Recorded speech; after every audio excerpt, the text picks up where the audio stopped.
लो मेरे तो अपना बाप दिखाओ। छोड़ मम्मी, छोड़ दो, कद लोग कद बैग रखोगे, मन अपना बाप नहीं जान देना। मेरा ना ताई जी ना कुछ नहीं करा। ताई जी पूरी रात रहे ना मैंने हिंद परे क्यों लेके जा रहे, बस पुलिस वाले ने कुछ नहीं करा। ताई जी पोस्टमार्टम के इसके किडनी काटनी बेच कर पैसे खावेंगे, पैसे मैं दे दूंगी तो मैं कितने कोई न्याय नहीं करे इनके साथ, कोई न्याय कितने से पुलिस ने कोई न्याय नहीं करे। गरीब आदमी का कोई नहीं, किसी की वो रोक नहीं है तो उसका कोई काटनी बेच से पैसे लेंगे कोई भी। उन्होंने प्यार से बुलाया पापा को और फिर पता नहीं क्या हुआ। तो अब क्या कार्रवाई होनी चाहिए उनके साथ? जी होनी चाहिए, जरूर होनी चाहिए। मेरी बहन को भी इंसाफ मिलना चाहिए, मेरी बहन को भी इंसाफ हम सबको मिलना चाहिए। आज आपकी सिस्टर की शादी थी आज? जी हाँ, आज मेरी सिस्टर की शादी थी, उसकी बारात आनी थी। कहाँ से आनी थी बारात? कंधेला से। लो मेरे तो अपना बाप दिखाओ। छोड़ मम्मी, छोड़ दो, कद लोग कद बैग रखोगे, मन अपना बाप नहीं जान देना। मेरा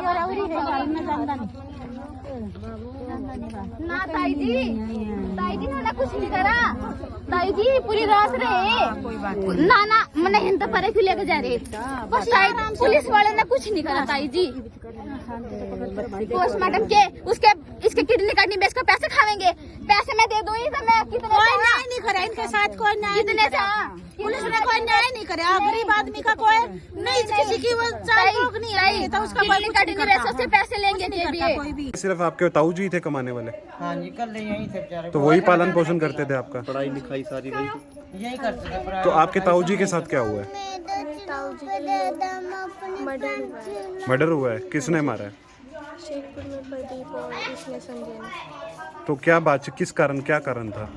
वो मेरी बहन के साथ शादी करना चाहते थे प्रदीप, और ज़बरदस्ती उन्होंने मेरे पापा को धमकी दी थी कि अगर पहले मेरी शादी करवाओ फिर अपनी लड़की भी करवाना। पापा ने उनको धमका दिया था, पता नहीं क्या कहा था, हमें नहीं पता। फिर पापा गांव से आए थे, गांव से आने के बाद उनका संजय का फ़ोन आया था, वो वहाँ पे ही चले गए थे। उसके बाद पता नहीं क्या हुआ क्या नहीं। लो मेरे तो अपना बाप दिखाओ। छोड़ मम्मी, छोड़ दो, कद लोग कद बैग रखोगे, मन अपना बाप नहीं जान देना। मेरा ना ताई जी ना कुछ नहीं करा।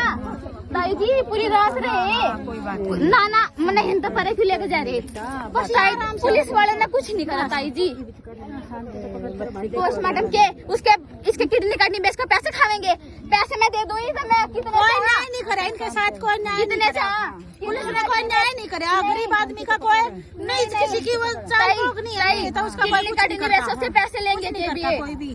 मारा क्या होगा मेरे बेटी का? मैं देखो ये मेरी बेटी का ये जगह काटते रहते हैं। मेरे हस्बैंड काट दे के वो घर भी नहीं आए, बाहर का बाकी शाम को होना था जी, रात ही रात। और आज हमारे घर में कढ़ाई चढ़नी थी, यानी कि मंडा जिसे मंडा संजय ने मारा। क्यों मारा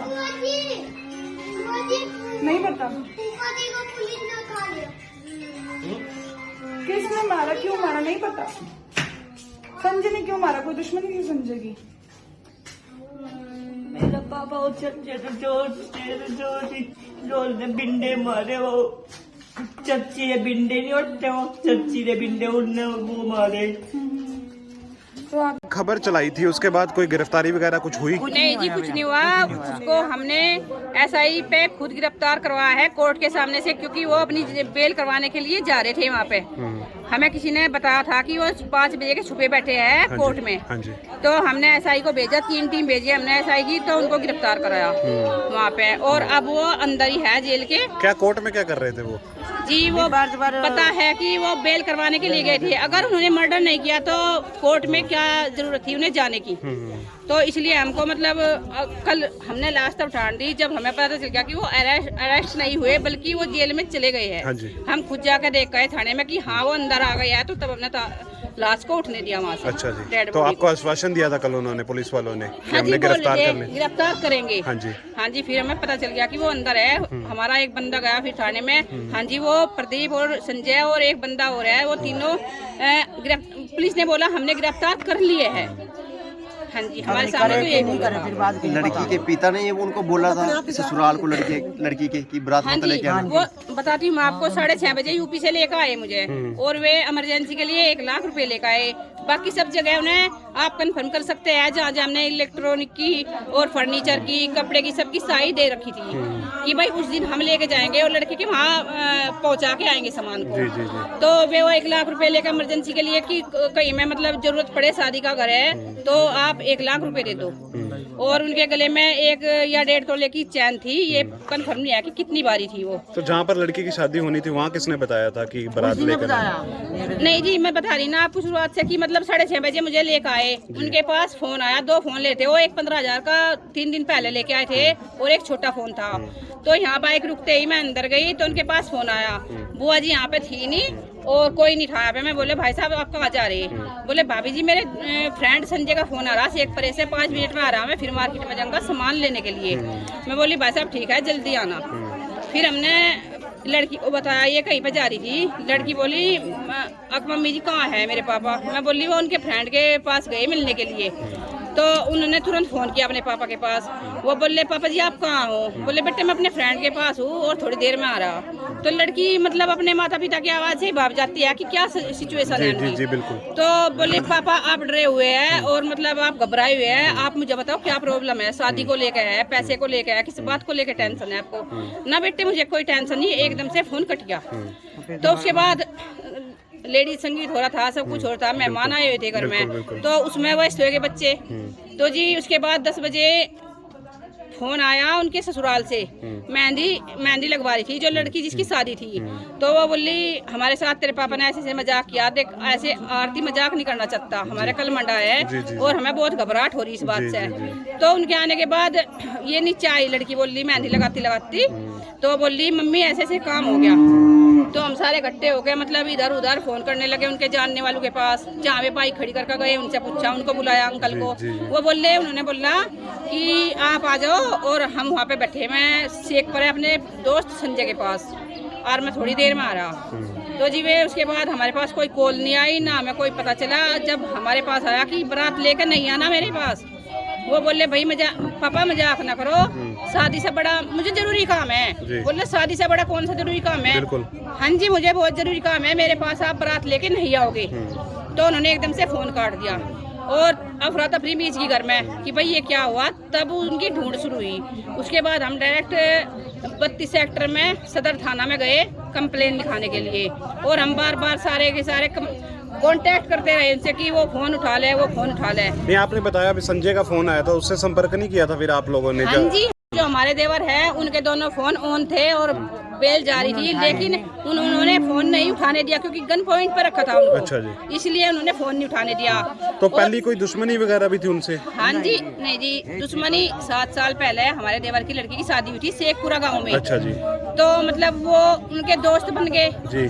यहाँ पे सड़क पे कोई रोड पे मतलब कोई ठेका वेका होगा। जिस लड़की की शादी उसकी छोटी बहन की शादी हुई थी वहाँ पर? हाँ जी हाँ जी हाँ जी। ये हमारी बड़ी लड़की जिसकी शादी थी वो 1 साल पहले पुचकार रखी थी हमारे रिलेशन वालों ने। नहीं शेखपुरा कौन सी ब्याही हुई थी आप बता? मतलब छोटे, बता हाँ जी, रही। तो शादी होगी तो मतलब आना जाना हो गया, मतलब फिर छोटी का रिश्ता आ गया जी।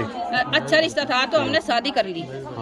तो उसके बाद शादी करने के बाद जो पिक लगा ले अपने बच्चों की, तो भाई साहब ने पिक लगा रखी थी फोन पे ऊपर, बिल्कुल कवर पे। तो वे यार दोस्त थे तो पास में बैठ कर बात करते थे, सब कुछ करते थे। तो उन्होंने फोन पे इनकी पिक देख ली, ये कौन है? मेरी बड़ी बेटी है। बोले मेरी इसके साथ शादी करवा दो। अच्छा जी। तो भाई साहब ने इनकी बात चलाई। अच्छा जी। लड़की ने साफ साफ इनकार कर दिया कि ये मेरे से बड़ा है, बहुत बड़ा है, आपकी एज का है, मैं इससे शादी नहीं करूंगी। कितनी उम्र थी जी उसकी? उनकी 40 साल। अच्छा जी। गुड़िया की कितनी थी? उसकी 19 साल। अच्छा जी। 19 साल की है। अच्छा। हाँ जी। तो गुड़िया ने इसलिए मना किया कि इतना उम्र का फर्क है? हाँ जी, उसने बोला मैं इनको ताऊ बोलूंगी, अंकल बोलूंगी, आपकी एज के है, मैं इससे शादी नहीं करूंगी। बिल्कुल बिल्कुल। हाँ जी, तो मना कर दिया उसने। तो इसको लेकर इशू हो रहा था। तब से उन्होंने मन में ठान रखा था जी? ठान रखा था और बोलते थे शादी करनी है तो आरती से करनी है, नहीं तो करनी नहीं। और 4 दिन के पहले वो यहाँ से गुजरे। कोई भी आ सकता है, गली में कोई भी आ सकता है। तो 2-4 गालियां देके बोले कि हम अगर आरती है तो कुछ है, मेरी जिंदगी में नहीं कुछ नहीं है, तो मैं आरती से शादी होगी, नहीं तो किसी लड़की से शादी नहीं होगी। अच्छा, गली में भी आए थे पहले? निकल गए गाली गलौज करते हुए। अच्छा जी। हमारे घर में जेंट्स कोई नहीं है, एक ही है जिम्मेदार, वही बाजार में रहते थे। नहीं, आपने जब वो गली में बोल के गए तब पुलिस को शिकायत नहीं दी थी? नहीं जी, हमने तो ये सोचा कि भाई शादी से चिढ़ रहे ये, तो हमने इसलिए वो नहीं करा, हम झगड़े के इच्छुक नहीं है जी बिल्कुल भी। तो कितने सालों से उन्होंने मन में थाम रखा था कि लड़की से मैं 7 शादी? महीने पहले से। अच्छा, 7 महीने से। घर पे भी आते जाते थे? नहीं, कोई नहीं आता था। क्या क्या नाम था जी दोनों का? एक का संजय है, एक का प्रदीप। घर पे कोई नहीं आता था। एक बार उनकी मम्मी आई थी, हाँ जी। मतलब हमारे भाई साहब को उन्होंने ये डराया, धमकाया, कुछ भी किया। जब लड़की ने मना कर दिया था, फिर भी वे शगुन लेकर आए यहाँ पे, घर पे उनकी मम्मी आई, तो फिर लड़की ने फिर भी साफ मना कर दिया। उन पे कोई दबाव बना रखा था उन्होंने। अच्छा जी, पिता पर? हाँ जी। अगर मतलब धमकी यही थी, अगर तुम अपनी लड़की की शादी नहीं करोगे, दाब दो, अपने घर में झगड़ा करो, कुछ भी करो, तो दाब दे के मतलब उन्हें प्रोसेस कर रहे थे कि अपनी लड़की की मुझसे शादी करवा। और इनके घर में आए दिन 7 महीने से झगड़ा चल रहा था इस शादी को लेके। पर फिर भी लड़की बोली मेरी जिंदगी का सवाल है, मैं नहीं करूंगी शादी, चाहे मुझे पापा आप मार दो। अच्छा जी। मैं शादी नहीं करूंगी। इस बात को लेकर झगड़ा चल रहा था घर में। तो आपको ये पक्का पता कि मारा गया उनको? मर्डर हुआ है जी, 100%। हाँ जी, मर्डर है ये। क्या नाम है आप क्या लगते हैं? मैं उनकी भाभी हूँ, यूपी से आ रही हूँ जी। हाँ जी। तो आपको कहीं उसमें तंगी में कभी उन्होंने कुछ बातचीत की हो इसके बारे में पहले कभी आपसे? हाँ जी, अभी 3 बार जा चुके हैं वो यूपी आपसे में। बातचीत हुई थी? हाँ जी, हमारे साथ सारी बातें शेयर करते थे वो। बोलते थे, हमने बोला कि 2 लड़कियों की शादी सोच रहा हूँ मैं, एक ही करती है, मेरे ऊपर बहुत भार है भाभी जी, और अगर मैं बाहर काम नहीं करूंगा तो भरण पोषण कैसे करूंगा, अगर भरण पोषण करूंगा तो लड़कियों की सेफ्टी कैसे करूंगा, कैसे ख्याल रखूंगा इतने बच्चों का। तो जी वो बताते थे सब कुछ बात हमारे सामने। तो हमने बोला था कोई बात नहीं, बोले अब की बार मैं दोनों लड़कियों की शादी करूंगा। एक लड़की और है 17-18 साल की हो रही, जो उनके देवर छोड़ के चले गए, 3 बच्चे, और उनकी माँ भी बिल्कुल दिखाती हूँ आपको, बिल्कुल मेंटल है। उन 4 जनों को वे खुद पाल रहे थे। अब ये बताओ सरकार से ये मतलब मांग करो कि मतलब इन 13 बंदों का भरण पोषण, इनकी पढ़ाई लिखाई और इनका सेफ्टी, इनकी सुरक्षा, अगर इनके पापा को मार दिया सरेआम ले जाके, तो बच्चियों को उठा के ले जाएंगे या नहीं? वो कहीं ना कहीं डर है परिवार को, बहुत बड़ा डर है।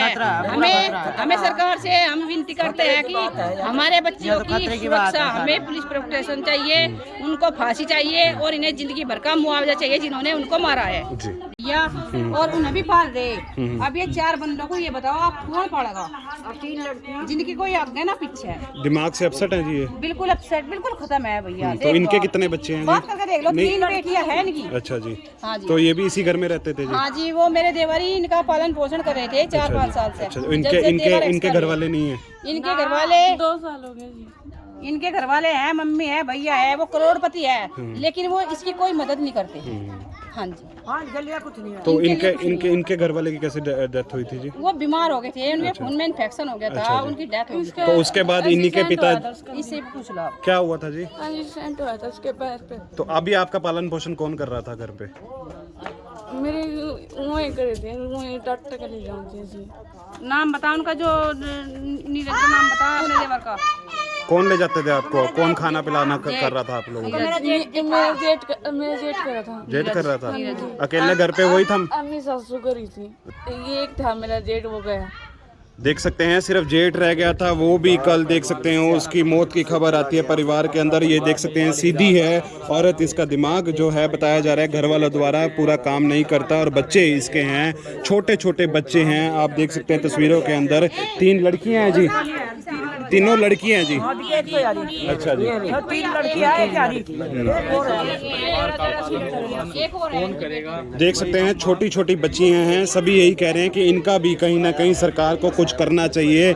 इनके पालन पोषण का कौन ध्यान करेगा आगे के लिए? फिलहाल जो इनके जेठ थे वो कल देख सकते हैं उनकी मौत की खबर आई थी, उसके बाद इनको पालन पोषण करने वाला इस घर के अंदर कोई नहीं है। अंदर से तस्वीरें भी दिखा देता हूँ, देख सकते हैं एक और जो है लड़की उनकी, सिर्फ आपके ताऊ जी थे कमाने वाले? हाँ जी, कल यहीं थे बेचारे। तो वही पालन पोषण करते थे आपका? पढ़ाई लिखाई सारी वही यही करते थे पढ़ाई। तो आपके ताऊ जी के साथ क्या हुआ है?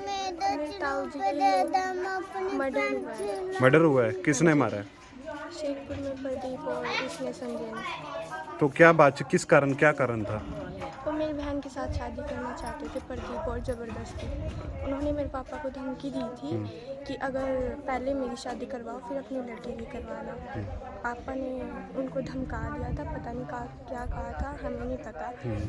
फिर पापा गांव से आए थे, गांव से आने के बाद उनका संजय का फ़ोन आया था, वो वहाँ पे ही चले गए थे। उसके बाद पता नहीं क्या हुआ क्या नहीं, उन्होंने प्यार से बुलाया पापा को और फिर पता नहीं क्या हुआ। तो अब क्या कार्रवाई होनी चाहिए उनके साथ? जी होनी चाहिए, ज़रूर होनी चाहिए। मेरी बहन को भी इंसाफ मिलना चाहिए, मेरी बहन को भी इंसाफ हम सबको मिलना चाहिए। आज आपकी सिस्टर की शादी थी आज? जी हाँ, आज मेरी सिस्टर की शादी थी, उसकी बारात आनी थी। कहाँ से आनी थी बारात? कंधेला से।